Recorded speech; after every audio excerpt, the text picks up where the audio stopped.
Hello students, welcome to Graviton classes. Today we will be having some numericals on properties of charges. Let's start. So this is our first question. The impossible amount of charge on an object is. There is a concept known as quantization. So quantization of charge, इसका मतलब क्या है? देखिए किसी भी object के पास positive charge या negative charge दोनों में से कुछ भी हो सकता है.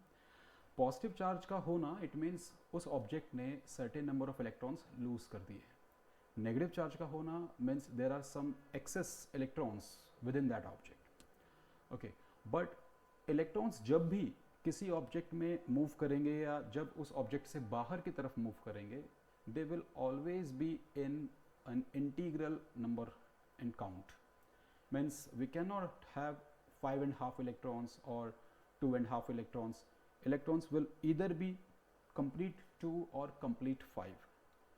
There is always an integral count of electrons that can be transferred from one body to another. And this is what we summarize within the concept quantization. One electron is the fundamental unit of is actually the quantized unit of the charge. One electronic charge is given as minus 1.6 10 raised to power minus 19 coulomb. यहाँ ये minus simply indicates the charges of electron, but if electrons comes out of an object, तो उस object पर जो charge रह जाएगा वो इतने ही amount में but positive sign का रह जाएगा. इसलिए quantum of charge को हम generally इसका मॉडुलस वैल्यू से रिप्रेजेंट करते हैं. Quantum of charge this is 1.6 10 raised to power minus 19 coulomb. Okay, अगर कभी भी हमें किसी ऑब्जेक्ट पर सर्टेन अमाउंट ऑफ चार्ज की फिजिबिलिटी को चेक करना है, हम सिंपली उस अमाउंट ऑफ चार्ज को इससे डिवाइड करके देख लेंगे. अगर क्वोशिएंट इंटीजर आता है, it means that amount of charge is feasible, otherwise not. So the simple expression that can be built out of this is the charge to be tested must be some integral multiple of this quantum charge. Let's say E. Q equals to N. From here you can get N equals to Q by E. इस topic पर question board के exam में या NEET के exam में आ जाता है generally, and it is a very simple question, a very simple topic, but still. So अगर मैं फर्स्ट ऑप्शन को चेक करता हूं तो फर्स्ट ऑप्शन में I have 1 coulomb. So 1 coulomb upon electronic charge, it will give me 1 upon 1.6 10 raised to power minus 19. that will be equal to 10 raised to power 19 upon 1.6. it can also be written as 10 upon 16 into 10 raised to power 19. तो अगर ये number integer आ गया, इसका मतलब 1 coulomb of charge is feasible for an object to have it, otherwise not. इसमें जो ये fraction बन रहा है, इस फ्रैक्शन का डिनोमिनेटर 16 है, that can be written as 2 raised to power 4. तो मुझे अभी इसको फर्दर सॉल्व करने की ज़रूरत नहीं है. किसी भी फ्रैक्शन के डिनोमिनेटर का जो प्राइम फैक्टराइजेशन होता है, अगर वो 2 और 5 की फॉर्म में, इधर ऑल 2s और ऑल 5s और कॉम्बिनेशन ऑफ 2 and 5, तो वो फ्रैक्शन डेफिनेटली एक डेसिमल रिप्रेजेंटेशन जो टर्मिनेटिंग होगी वो प्रोवाइड करेगा. यहाँ पर भी एक डेसिमल रिप्रेजेंटेशन आ जाएगा, and since we have got 10 raised to power 19, तो ये फैक्टर उस डेसिमल को एक इंटीजर में कन्वर्ट कर ही देगा. But still you can solve it further. So it can be written as 5 upon 8 10 raised to power 19. Now this can further be solve as 0.25 into 10 raised to power 19, and then it is 625 into 10 raised to power 19, sorry, into 10 raised to power 16. So this is the integral value. So these many electrons would have been transferred either into the object or out of it in order to the object, for the object to have this much of the charge. सो यहाँ हमें impossible amount निकालना था, it is possible, सो ये answer नहीं है. Let us go for this second option which is stat coulomb.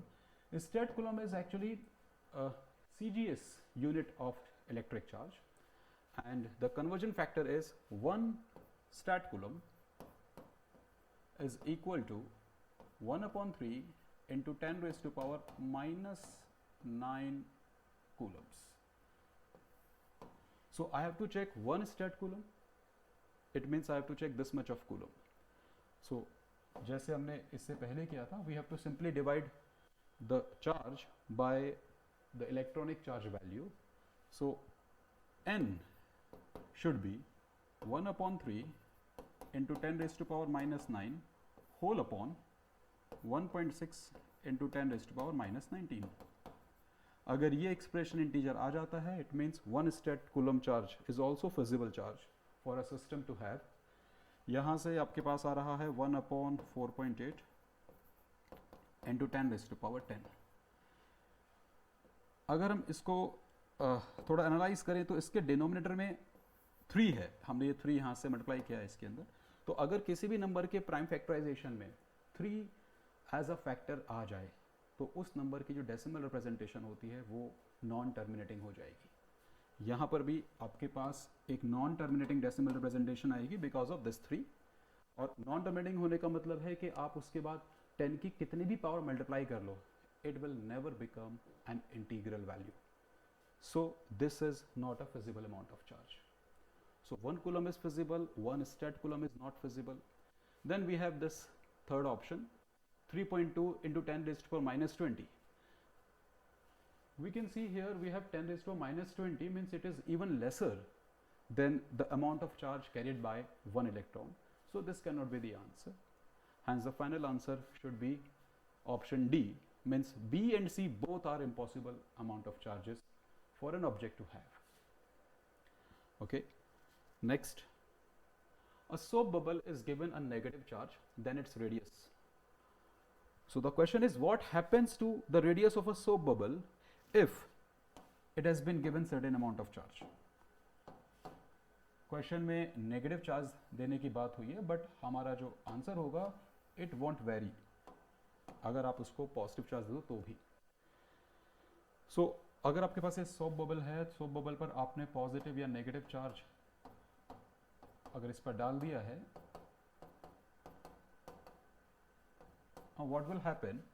Because of their mutual repulsion, the charges will tend to increase their separations. और अपनी separations को increase करने के लिए they will have to cause the increment in the radius. अगर हमको ये distances बढ़ानी है तो ये तभी हो पाएगा जब आपके पास एक sphere हो जो इससे ज़्यादा रेडियस का हो. So if now I am having this sphere yes, and equal amount of charges are still present there, तो अब इंटर चार्ज सेपरेशन जो यहाँ था उसके मुकाबले यहाँ पर चार्जेस ज़्यादा सेपरेशन के साथ आएंगे. This will reduce their repulsion which is the requisite here. So अगर ये पॉजिटिव चार्ज है तो भी रिपल्शन होगा, नेगेटिव चार्ज है तो भी रिपल्शन होगा.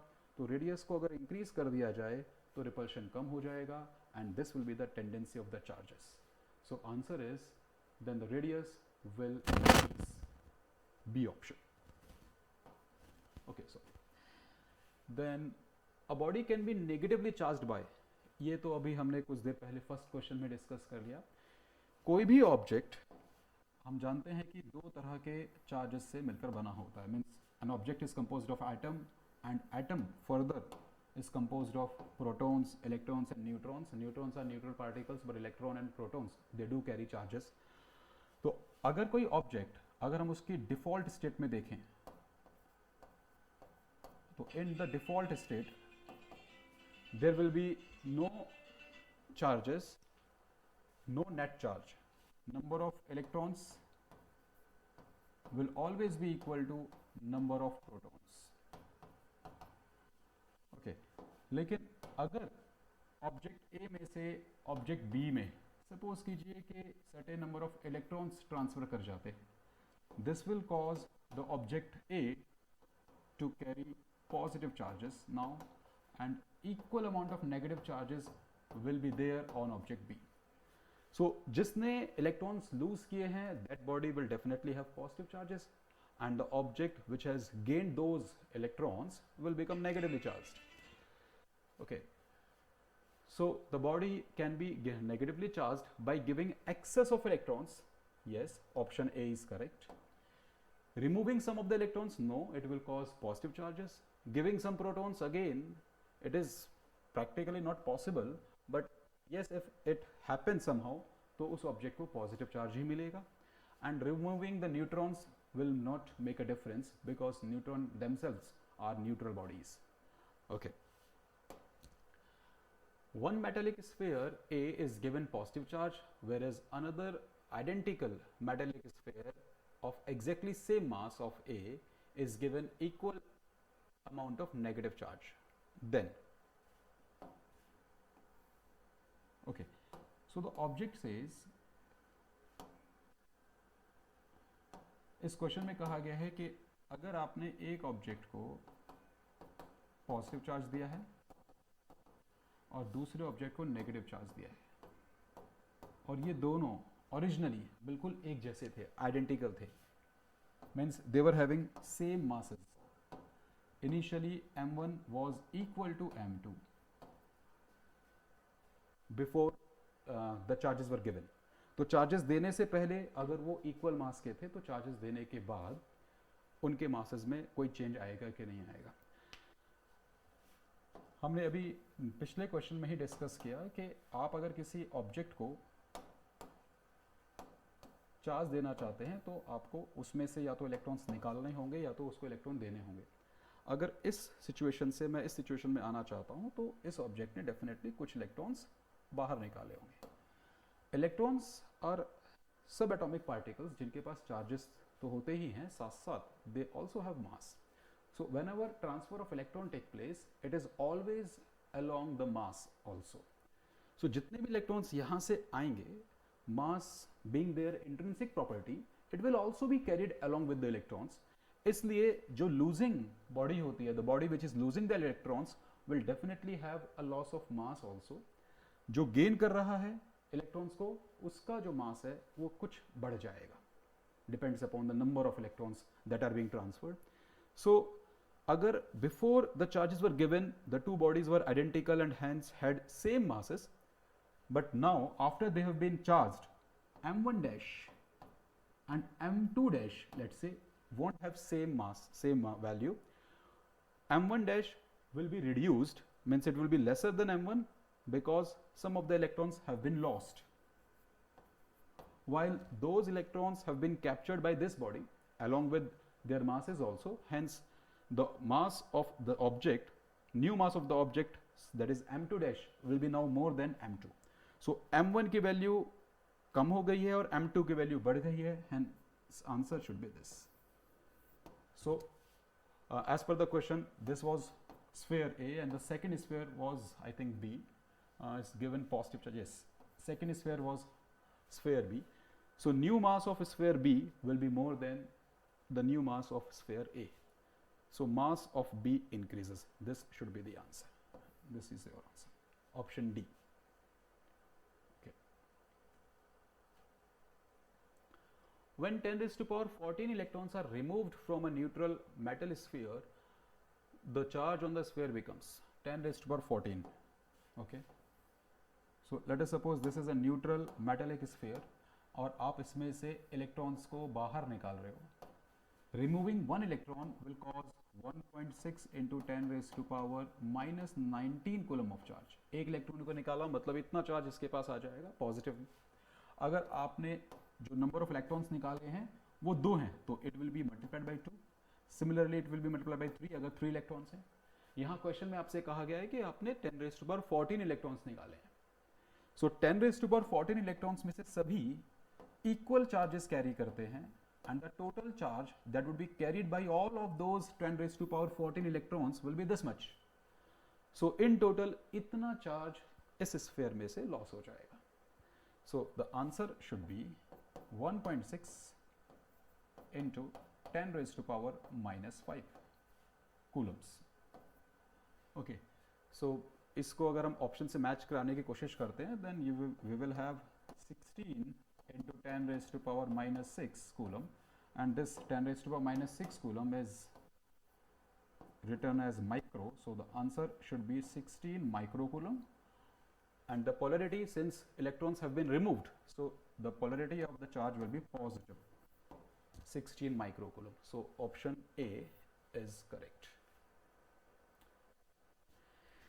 Next one, the number of electrons in 1 coulomb of charge. This is actually a sub part of the question that we have already solved today. Let us do it again then. Number of electrons in 1 coulomb. So by the concept of quantization, we have total charge must be some integral multiplication of multiple of electronic charge, and here we have been given 1 coulomb charge, so 1 coulomb should be some integral multiple of the quantized value of the charge, that is 1.6 10 raised to the power minus 19, and hence n must be again 1 upon 1.6 into 10 raised to the power minus 19. This is again we calculated at 6.25 into 10 raised to the power 18. So this is your answer, option B. Next, some negative charge is given to a gold leaf electroscope and hence the leaves are observed to diverge. Electroscope is then exposed to X-ray. Okay.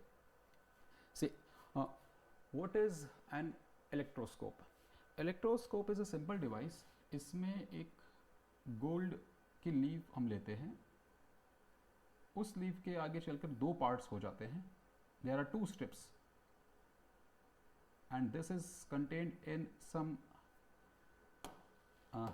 enclosure जिसमें vacuum हम लोग create करके रखेंगे जिससे कि बाहर का जो एयर है उसका कोई इफेक्ट ना आ पाए. सो जब इस पर कोई चार्ज नहीं होता है तो ये जो लीव्स हैं, जो नीचे इसका बाइफर्केशन हुआ है, ये लीव्स कोलैप्स्ड रहती हैं, मतलब ये आपस में सिंपल कांटेक्ट में रहेंगी. They will not be diverged like I have shown here. But अगर आपने इस पर कोई चार्ज्ड बॉडी लेट्स से इसके कांटेक्ट में लेकर के आप आए, जिसकी वजह से सपोज कीजिए कि इस लीफ को भी चार्ज मिल गया, तो ये charge positive charges down the line इसके दोनों पार्ट्स तक पहुंच जाएंगे, which will then make them to diverge.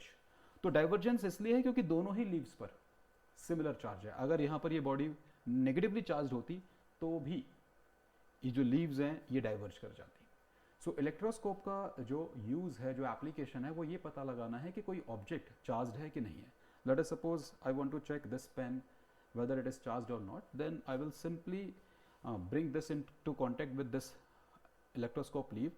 अगर यहाँ पर डाइवर्जेंस नज़र आ गया, इसका मतलब है कि इन दोनों लीव्स को सिमिलर चार्ज मिला है और वो चार्ज इसमें से गया होगा. अगर ये पहले से न्यूट्रल बॉडी है और यहाँ पर भी कुछ चार्ज नहीं था, तो ये लीव्स के बीच का जो एंगल होगा इट विल बी 0 डिग्री, और जब मैं इसको टच कराऊंगा it will again be 0 degree only. कोई चेंज इसमें एक्नॉलेज नहीं किया जाएगा. Now what the question is stating here is कि हमारे पास एक इलेक्ट्रोस्कोप है जिसको कि हमने positive charge sorry negative charge कुछ दे दिया है उसको.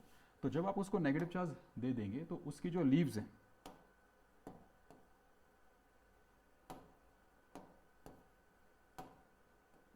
से these are the two leaves of the electroscope. आपने इसको नेगेटिव चार्ज दे दिया है, सो नेगेटिव चार्जेस की वजह से दे विल हैव रिपल्शन और इसलिए एंगल ऑफ डाइवर्जेंस 0 नहीं है. फाइन. नाउ हमने क्या किया, इलेक्ट्रोस्कोप को एक्सपोज किया है X rays. So X rays highly energetic beam of radiation होता है और इससे होता क्या है कि अगर आप एक्सरेज इसको एक्सपोज करेंगे तो X rays will cause photo electric emission of electrons, surface electrons out of any metal surface. So gold is also a metal, तो इसके जो इलेक्ट्रॉन्स होंगे वो एक्सरेज उसको इजेक्ट करा देगी. इसके वजह से ये जो नेगेटिव चार्ज हमने इसको दिया था, the negative charge will start ejecting out of these metal strips, जिसकी वजह से ये जो चार्जेस हैं इनकी क्वांटिटी कम होने लग जाएगी.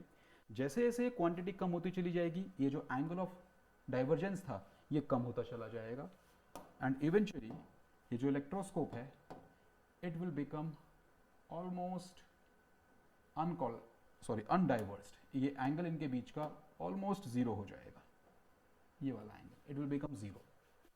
बट अगर आप ये रेडिएशन कंटिन्यूड रखोगे तो after making this these electrons ejected once, अब ये इसी के इलेक्ट्रॉन्स, पहले तो इसने वो इलेक्ट्रॉन्स रिमूव करे हैं जो हमने ओरिजिनली दिए थे, नेगेटिव चार्ज हमने सप्लाई किया था, अब वो नेगेटिव चार्ज मान लीजिए खत्म हो चुका है, लेकिन अभी भी हमने इस इलेक्ट्रोस्कोप का जो एक्सपोजर था टुवर्ड्स एक्स रेज वो कंटिन्यूड रखा है। तो इस वजह से अब इस गोल्ड के अपने electrons will start getting ejected और hence there will be accumulation of positive charges now. और जैसे जैसे पॉजिटिव चार्जेस का एक्यूमुलेशन बढ़ता चला जाएगा, ये एंगल ऑफ डाइवर्जेंस फर्दर बढ़ता चला जाएगा।